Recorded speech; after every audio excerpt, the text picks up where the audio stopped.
저는 얼마 전까지 결혼 준비를 하고 있던 30대 초반의 여자입니다. 저희 집안에서 실제로 일어난 기가 막힌 일을 말씀드려보려고 해요. 작년 연말에 남자친구에게 프로포즈를 받았고 저는 바로 결혼을 결심하게 되었어요.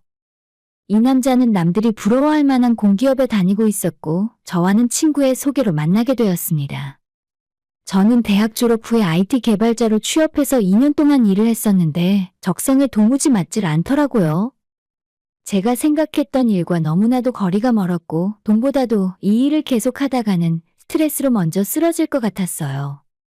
결국 회사를 3년도 못 채우고 그만두게 되었고 1년 정도 쉬다가 퇴직금과 부모님의 도움을 조금 받아 저희 집 근처에 프랜차이즈 카페를 하나 운영하고 있었어요. 제가 본 이 남자는 본인 직업에 대한 자부심이 굉장히 강한 사람이었습니다. 좋은 직장에 다니고 있다는 자부심이 엄청 세더라고요. 그래서 그런지 몇 년 전에 제가 회사를 그만두고 지금 카페를 하고 있다고 이야기를 했더니 너무 아쉬워했어요. 그 회사 들어가기 엄청 힘들다고 들었는데 거길 왜 제 발로 나왔어요? 너무 아깝다 진짜. 저는 회사 그만둔 이후로 제 나름대로 행복하게 잘 살고 있는데 마치 경쟁에서 탈락한 패배자처럼 생각하는 태도가 조금 기분이 나쁘긴 했어요. 그래서 소개팅 이후로 안 만나려고 했는데 다음날 연락이 오더니 자기가 전날에 말실수를 크게 했다며 미안하다 정식으로 사과를 했습니다. 성희 씨 죄송해요. 지금 하시는 일도 엄청 잘하고 계신 것 같은데 어제는 제가 주제넘는 소리를 했었네요.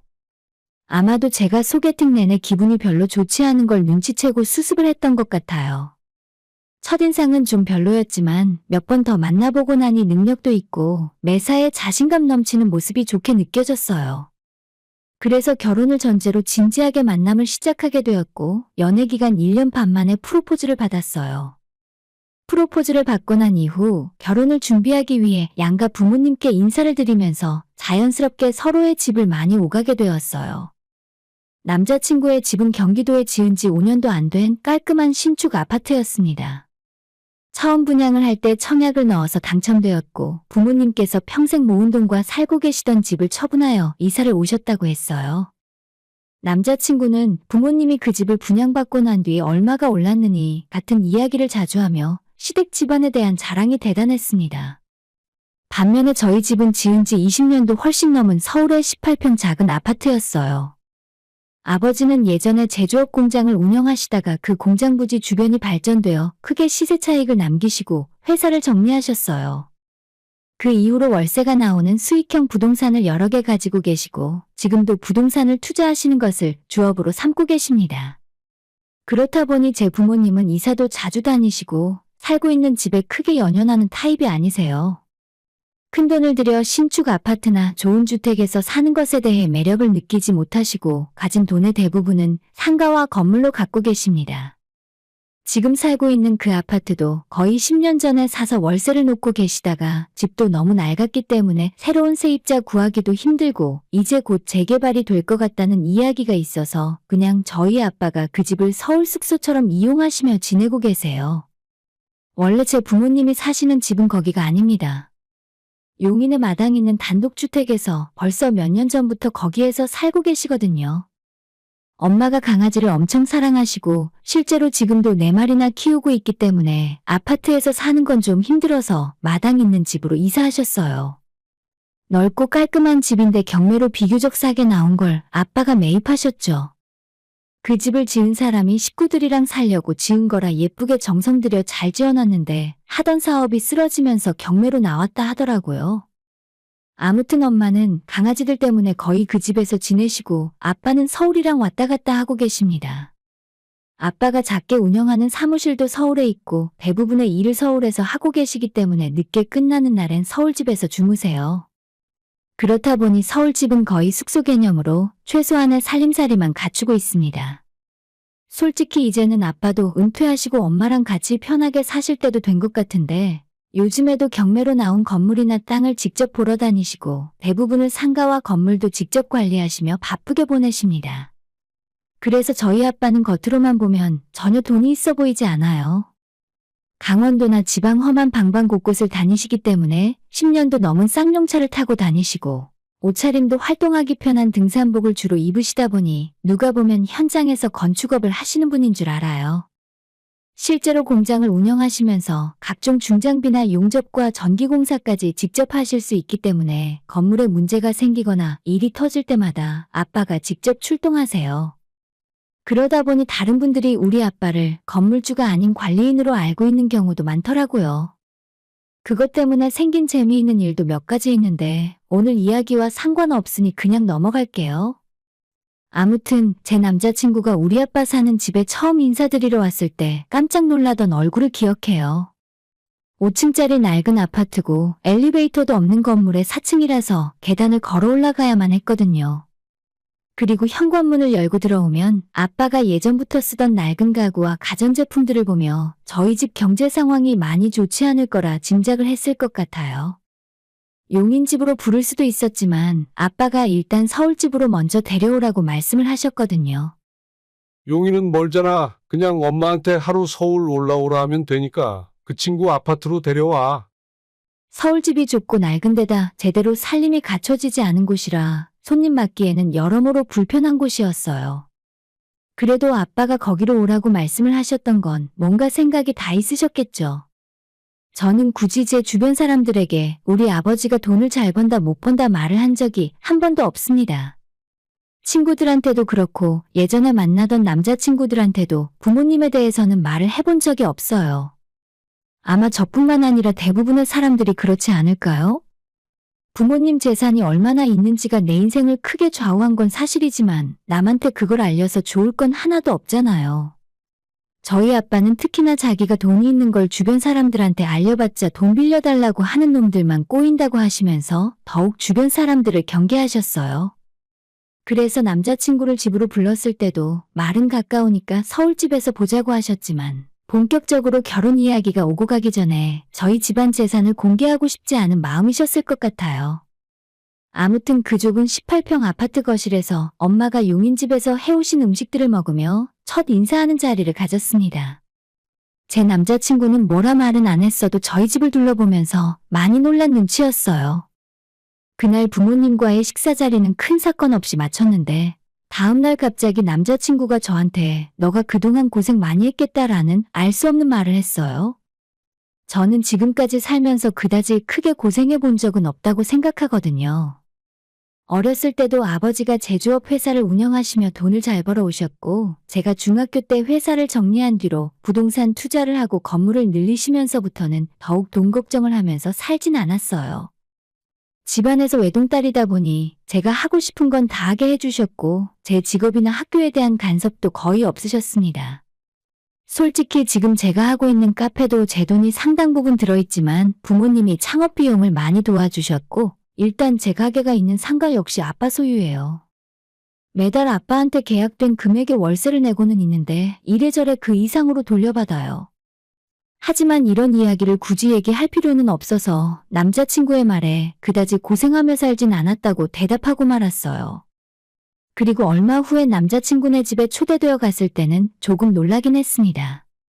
정말 요즘 신축 아파트에는 듣도 보도 못한 새로운 기능도 많고 살기에 좋다고 느꼈어요. 전체적으로 깔끔하고 보안도 잘 되어 있는 느낌이었고 비싼 집이구나 싶었습니다. 고층이라 전망도 좋았고 새 집이라 깔끔하고 아파트 단지 내부 조경도 정말 공원처럼 예쁘게 잘 해놨더라고요. 좋은 전망에 다양한 편의시설과 주변 환경들을 생각하면 요즘 사람들이 왜 다들 아파트를 선호하는지 알 것 같았습니다.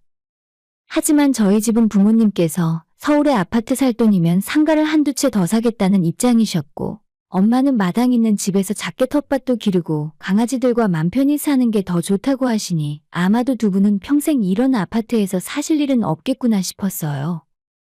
남자친구의 부모님과 저녁 식사를 하며 저희 결혼에 대한 이야기를 나눴습니다. 일단 신혼집은 남자친구 쪽에서 서울 외곽의 아파트 전세를 얻어주신다고 하셨습니다. 제가 모아둔 돈이 있어서 집 구할 때 보태겠다고 했더니 그러지 말라 하시네요. 괜히 사돈 댁에 부담될 수 있으니 예물도 너희가 하고 싶은 걸로 맞추고 예당 같은 것도 자기들은 생각 없으니 일절 하지 말자고 하셨어요.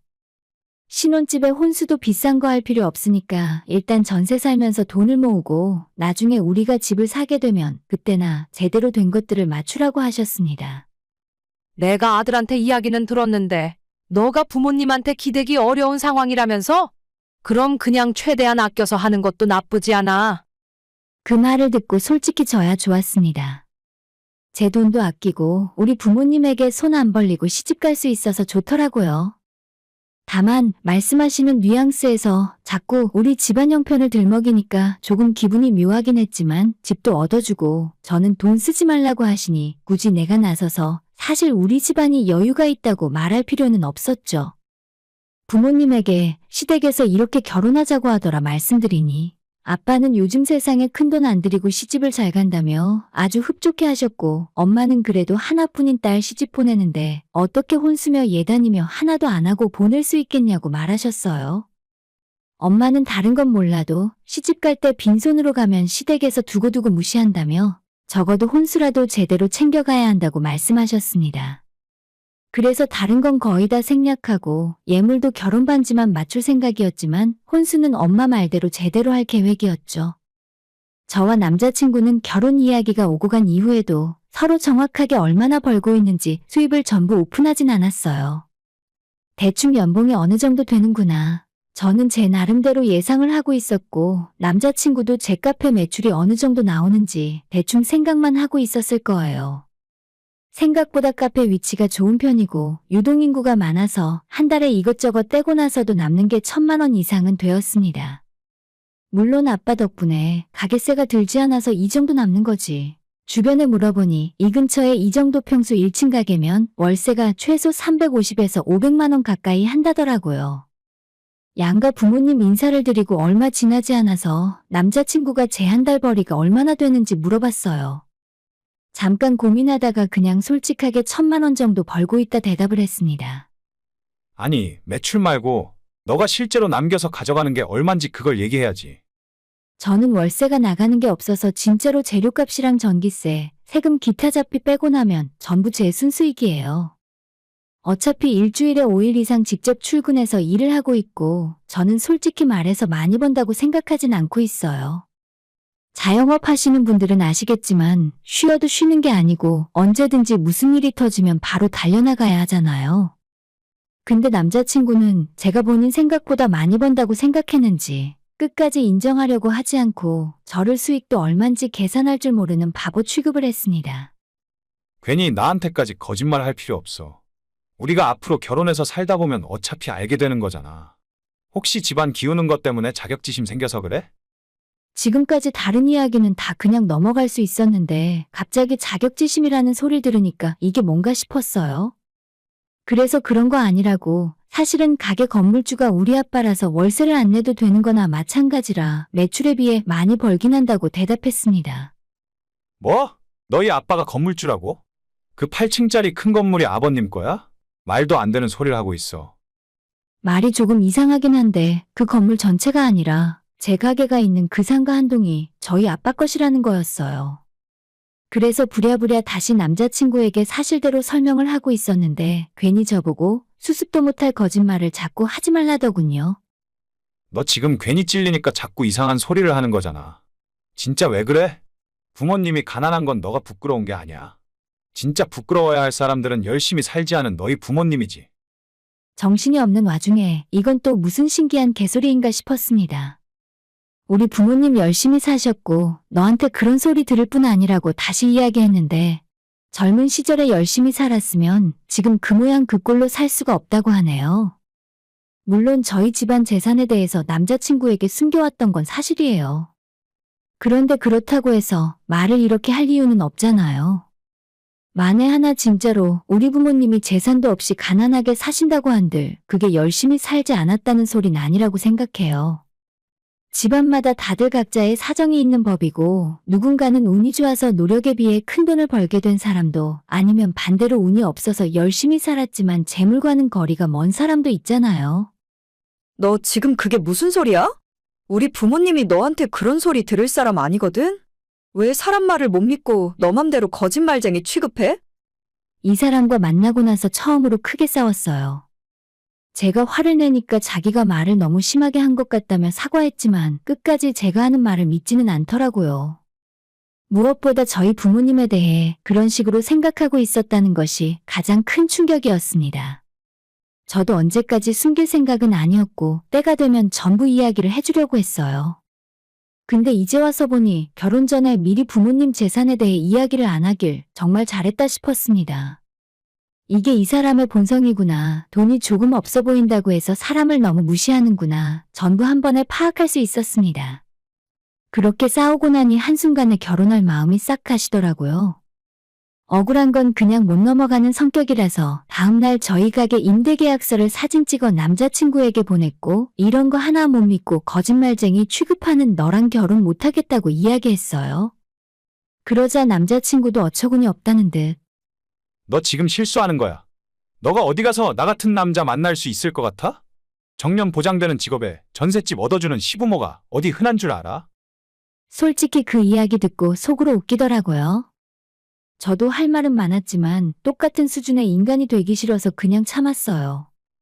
그래, 내가 실수했다고 치자. 그러니까 앞으로 연락하지 마. 여기서 깔끔하게 끝내고 서로 갈 길 가자.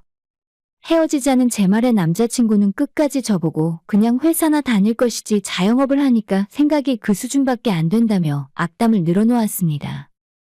그러거나 말거나 이제 헤어졌고 남인데 더는 말 들어주고 있을 이유가 없어서 바로 전화 끊고 차단해버렸습니다. 솔직한 심정으로는 우리 부모님 건물 전부 인증해서 보여주고 그 인간이 땅을 치고 후회하게 만들어주고 싶었는데 그래봤자 제가 얻을 수 있는 게 없잖아요. 결혼하기 전에 그 인간의 본성에 대해 알 수 있어서 다행이라 생각해요. 이토록 속물인 줄 알았으면 애초에 결혼할 생각도 안 했을 겁니다. 남자친구가 우리 아빠 서울집에 인사 왔을 때 속으로 무슨 생각을 하고 있었을까요? 그 나이 먹도록 제대로 된 집 하나 없다고 엄청 한심해하고 있었겠죠. 저는 적어도 부모님한테 그런 식으로 가정교육을 배우진 않았습니다. 오늘의 사연은 여기까지입니다. 구독과 좋아요, 알람 설정 부탁드려요. 다들 행복하시고 좋은 하루 되세요.